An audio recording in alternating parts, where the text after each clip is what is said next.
Welcome back, everyone. Toadster here. I've got a replay today from our friend Bitwise, who has been a member of the channel for quite some time.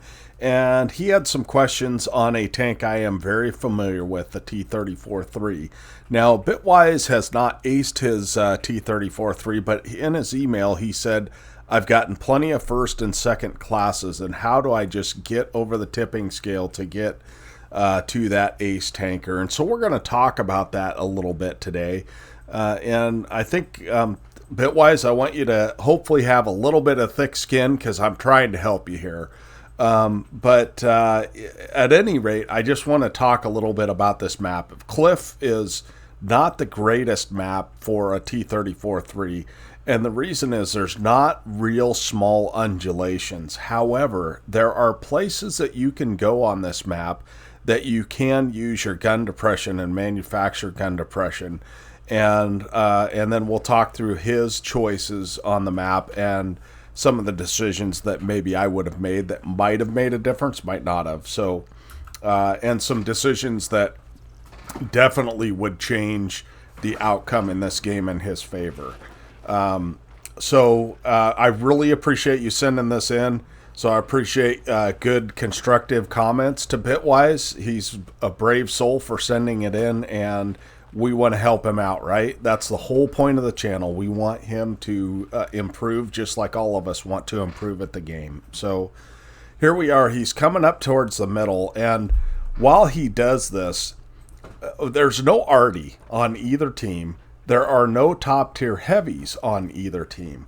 So my play might have been to go around this side and just harass the heavies. You can shoot them for free and hold down positions. And so instead he's choosing to cross here, and I'll explain why I would not make this play. One is that they've got a Lorraine 40T. And if that Lorraine is fast, right? He's faster than you are. If he gets up here, he could clip you out for free. You could be down to 100 hit points before you even get into position. Furthermore, if they push people up to this donut, I call it, then they can also shoot you. So you're in an automatic crossfire, and once you cross this threshold where the edge of this hill ends, you are in no man's land. You have got to make that cross no matter what, right? So those are the reasons. And plus, there's some fast, scary tank destroyers on the other team, right? There's a couple of Su-130 PMs. Normally, they're going to go back up into this location, which they actually do, spoiler alert. But they are fast enough to get into a position to punish you as you cross. So there's a lot of reasons I would not have made this play. But nevertheless, that's the play you decided to make. And you're going to come up here, and immediately you're facing two tanks versus one. Now, the one saving grace, I will say, is you've got a pair of Su-130 PMs as well. However, they are not going to have great shots unless these guys way overexpose. That Hellcat is overexposing. He's definitely in the line of fire when he gets up into this position here for somebody to hit him and really punish him hard, right?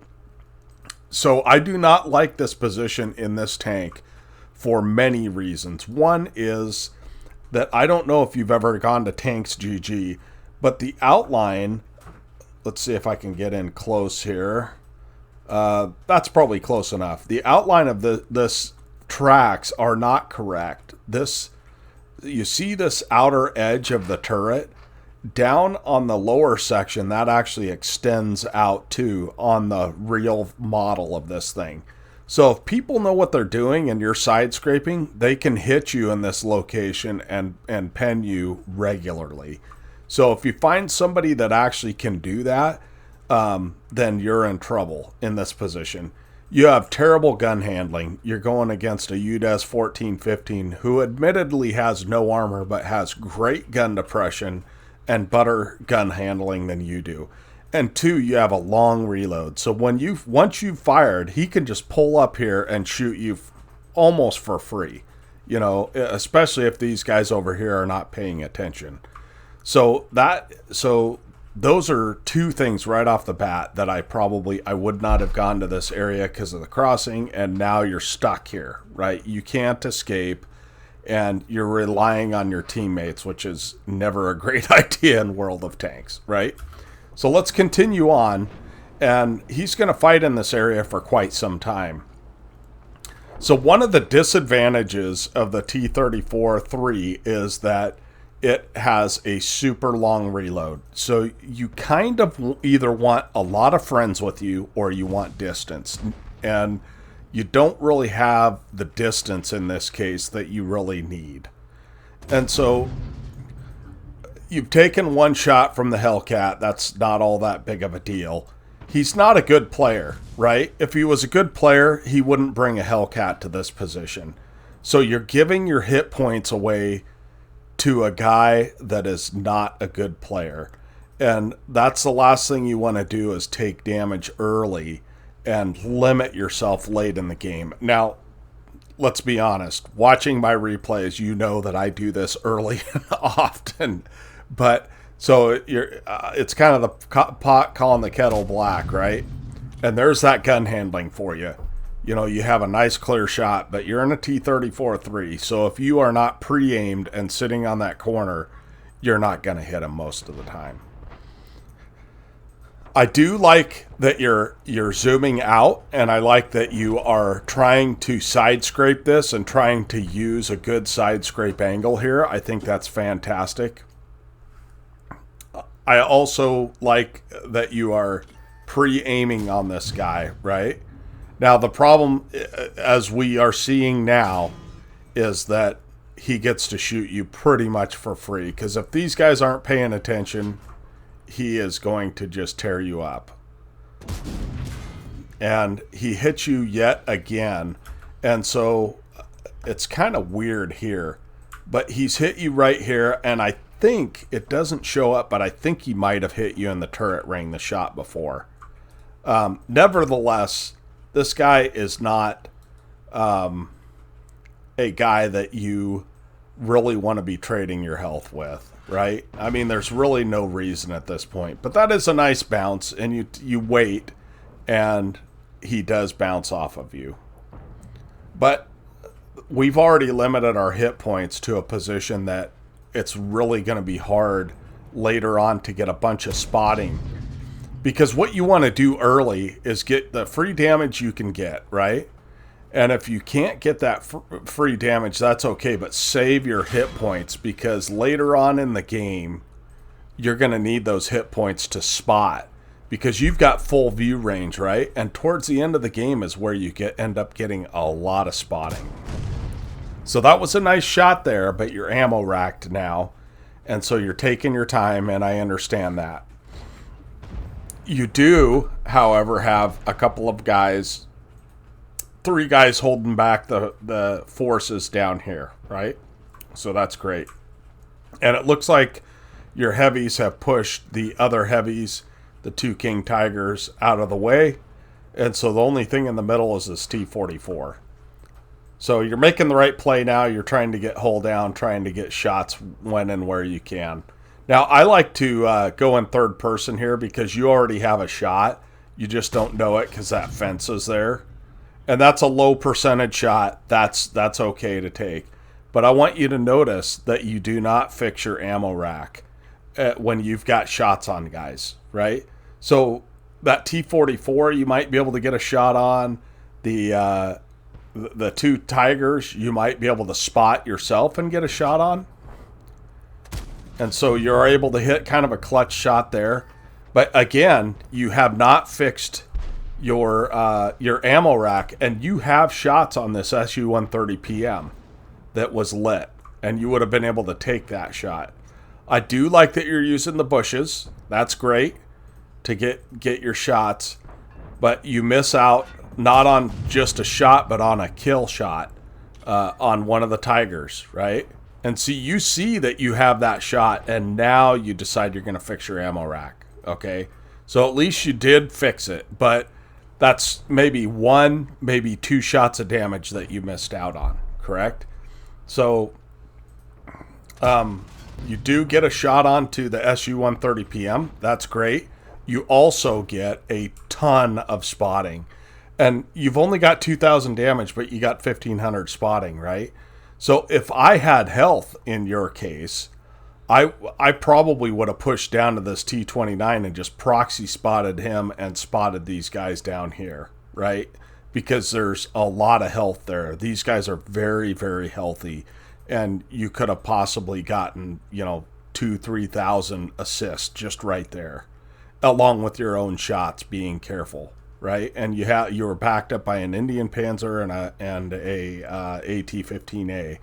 So, or the alternate position that I probably would have gone is up in here, and I would have probably tried to spot these guys that are down here, just poked over the ridge and backed off enough to give your.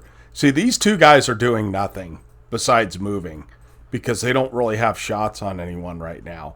So you would keep your guys busy shooting while you're spotting, and then as this E75 TS and all these other guys come up to this edge, they are just going to annihilate these guys down here. So that's the kinds of things that I think about when I'm trying to get an ace tanker. You've got to be more aggressive.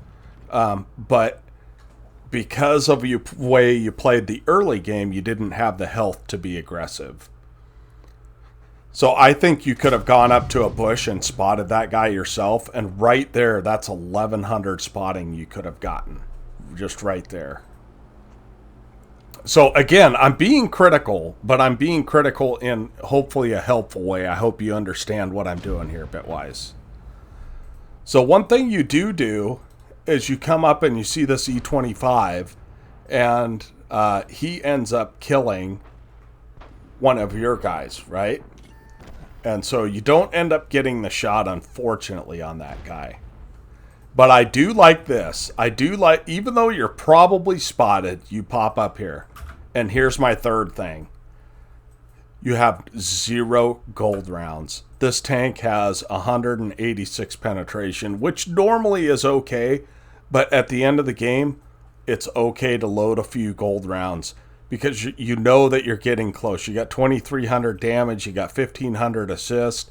If you can make some shots pen, and I guarantee at that angle that you would pen the superstructure if you had gold loaded. And you could also pen this upper plate and also the cupola. So with standard rounds, you're going to struggle to pen him, right? I mean, there is a spot on there you can pen him, but you're in a T-34-3. Like, good luck, right? It just doesn't have the type of gun handling to actually do that on a regular basis. So there's another 2 shots.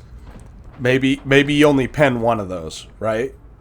But it's a shot that you miss penning that could have gotten you closer to that ace mastery.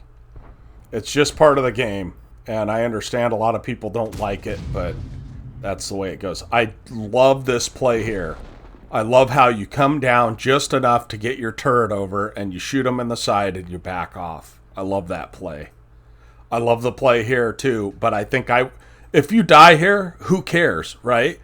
But if you don't die here, you soak up a whole lot of assists, right? And you could have been the first one around that corner.